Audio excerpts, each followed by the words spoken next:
From the White House today, President Trump meeting with Israeli Prime Minister Benjamin Netanyahu in Washington on Wednesday, where they're expecting to discuss negotiations with Iran.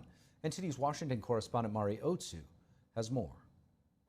President Trump set to hold that urgent meeting with Israeli Prime Minister Benjamin Netanyahu a week earlier than was originally planned to talk Iran negotiations. That's as the president has repeatedly told the Iranian regime that it needs to do two things to avoid military action as the U.S. builds up its forces in the Gulf.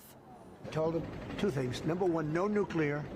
And number two, stop killing protesters. They're killing them by the thousands.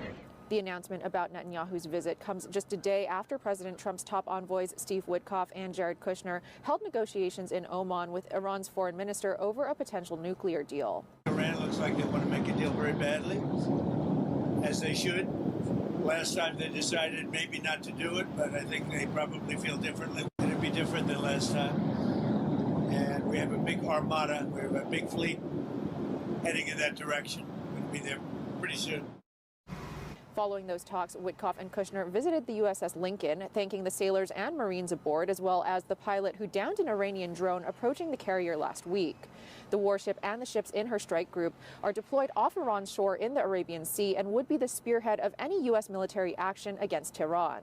Meanwhile, in a statement, Netanyahu's office insists that all negotiations must include limiting Iran's ballistic missiles and ending Tehran's support for terrorist groups like Hamas and Hezbollah. The attempt by the most extreme regime in the world to obtain the most dangerous weapon in the world, a nuclear weapon, is a clear danger to peace in the region and in the world.